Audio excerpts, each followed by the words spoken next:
Okay, so let's be very clear about what just happened.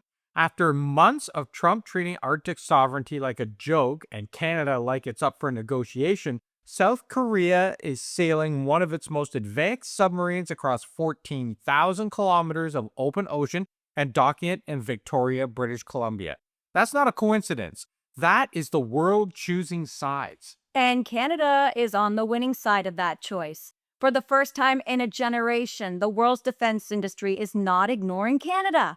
It is competing aggressively for Canada's business. And that changes the entire calculus of what Canada can become in the Arctic. Yep, Trump's Arctic aggression has done something that basically nobody predicted. It has turbocharged Canada's defense posture and put a $60 billion submarine contract at the center of a geopolitical power shift that now reaches from Ottawa to Seoul to Berlin. And today we're breaking down exactly what is happening, what's at stake, and why South Korea's bold move may be the most important signal Canada has received in decades. So let's start with why Canada needs new submarines. Because the reason, well, it's not complicated. And it is more urgent than most Canadians realize. Canada is a three-ocean country: the Atlantic, the Pacific, and the Arctic. Most nations have one coastline to defend. Canada has three. And right now, the fleet Canada uses to patrol those waters, the Victoria-class submarines, are aging out. Some of them are older than people operating, though. The old fleet is leaking credibility, and the Arctic is getting significantly more dangerous. Trump has already declared that he wants Greenland. He's already called Prime Minister Carney governor, and his administration has made clear repeatedly that America sees the Arctic as territory to be claimed, not to be shared. If Canada does not have the tools to assert sovereignty in those waters, well, it has nothing but words, and words do not patrol under ice. So, Ottawa launched the Canadian Patrol Submarine Project, up to 12 new conventionally powered under-ice capable submarines. These are not luxury purchases, they are tools of sovereignty. The ability to operate silently, invisibly, in the Arctic waters that separate Canada from anyone who threatens it. The price tag, well, it's definitely significant. Potentially $60 billion or more when you factor in 30 years of sustainment, maintenance, training, and industrial partnership. This is not a shopping trip. This is a generational commitment to three ocean sovereignty. And that commitment has attracted serious competition. Two nations have emerged as frontrunners: South Korea with its KSS-III family of submarines, and Germany with its TKMS 212CD design. Both are serious bids.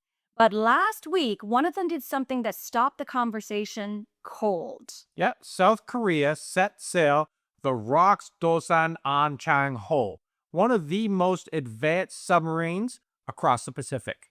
14,000 kilometers all the way to Victoria, British Columbia for joint exercises with the Royal Canadian Navy starting this June.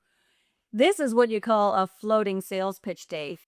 But it is more than that. South Korea didn't send a PowerPoint or a delegation of suits. It sent the actual submarine, operating, functioning, ready to be walked through and assessed in person. They're basically saying, hey, we're serious, the technology works, and we believe in this partnership enough to sail it across the world to prove it. The KSS-III is a 3,000-ton submarine capable of staying submerged for roughly 3 weeks continuously.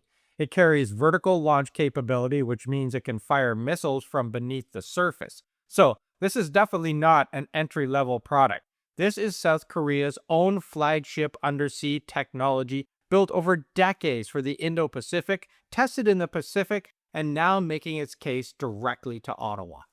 Now, Germany's bid is no less credible. It's just different in character. The TKMS 212CD design is already operating in Norway, a NATO ally that patrols cold Arctic-adjacent waters. It's not entirely unlike Canada's own waters. Its primary selling point is stealth and its extremely low acoustic signature that makes it exceptionally hard to detect. In an Arctic patrol mission where silence is survival, that is enormous. Yep, Germany is also going beyond the hardware. It's offering a broader investment package, training infrastructure, long-term sustainment, Canadian industrial partnerships, and the kind of NATO alliance reliability that Ottawa has historically leaned on for its biggest defense decisions. And here is what makes this decision genuinely complex. South Korea wins on the theater part and the boldness of the demonstration. It's on the dramatic visual of a submarine crossing the Pacific. While Germany wins on operational fit for Arctic conditions and on the credibility of a proven NATO-adjacent track record. Difficult to choose, though. It is, but here's what both bids have in common. Canada is not just buying submarines, it's choosing a defense partner for the next 30 years. Whoever wins this contract will be training Canadian crews, maintaining Canadian vessels, and supplying spare parts for submarines that will still be operating when most of us are retired. That is a different kind of commitment than most people even actually realize. So think of it like choosing a mortgage lender. You're not just choosing the interest rate on day one, you're choosing who you will deal with when the roof needs fixing, when interest rates change, and when life gets complicated. The best rate today means nothing if the relationship falls apart in 7 years. Exactly. Now, Canada has been through enough procurement disasters to know that long-term support matters as much as the hardware itself. Ottawa's making that explicit in this competition, asking every vendor, what does Canada get beyond boats? What jobs? What sovereign industrial capability? What guarantees that this does not become one more saga of cost overruns and excuses? In a speech in late February 2026, Melanie Joly stated that if South Korea or Germany wants the contract to build Canada's new fleet of up to 12 submarines, they must contribute to Canada's auto sector. Fundamentally, what we want is a car plant. But let's step back from the procurement details for a moment, because the larger story here, it's not really about submarines at all. South Korea sailing 14,000 kilometers is a geopolitical signal. It is South Korea saying, hey, Canada matters in the Indo-Pacific. Canada matters as a three-ocean sovereign power. Canada matters enough that we will demonstrate our commitment by physically crossing the Pacific rather than just mailing in a proposal. And that is not something that happens in a world where Canada is still seen as a passive American satellite or sidekick. This is something that happens when the world has watched Canada stand up to Trump, refuse to blink on sovereignty, and start acting like the independent nation it actually is. And Germany, well, they've intensified their pitch too, telling the same story from a different direction. For the first time in decades, Canada has real leverage. We are being actively courted in the defense world, not just by submarine makers, but by allied governments and defense industries that now see Canada as a serious strategic partner, because Ottawa is now a serious player in its own security future. Which brings us back, obviously, to Trump, because none of this happens without him. Trump's aggression on the Arctic and on Canadian sovereignty didn't weaken Canada's negotiating position, it actually strengthened it. By making the threat real and visible and urgent, it forced Ottawa to move faster, and it brought the world to Canada's doorstep to help. That is the strategic irony of this moment. Trump's Arctic ambitions have accidentally accelerated Canada's defense transformation. South Korea crossing the ocean is not just a response to Canada's procurement needs, it's a response to a world realigning, and Canada is on the right side of that realignment. So, where does this actually leave us? Well, South Korea has made the most dramatic move in this competition to date. Germany? Yes, they hold the operational edge for Arctic conditions. And Canada? Luckily, we get to choose our defense partner for the next generation. What Canada cannot afford is to do what it has done before. Study the problem for another decade while the old fleet ages and the window closes. The Arctic is more contested than any point since the Cold War. And this time, the threat is not only coming from the east, it's coming from a direction that Canada never expected, the south. Yep.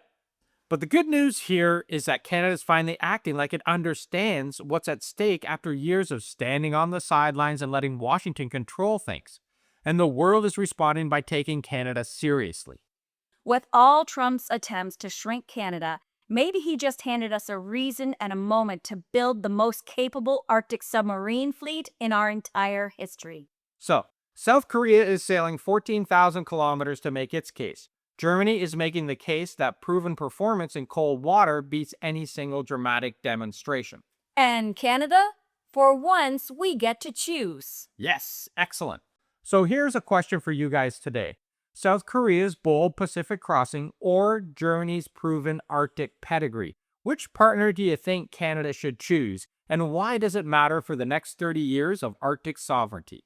That's a tough choice, so let us know in the comments. And while you're down there, check out the links in the description below because we have all of the stuff that's fun, like the A-Team, our merch, and our Substack. So don't forget to subscribe if you haven't already. And also don't forget to like, share, and hype this video so we can reach more people with this great message for Canada. We need your hypes, man. Yeah. Have a great day, everybody, and we'll see you tomorrow. Ciao for now.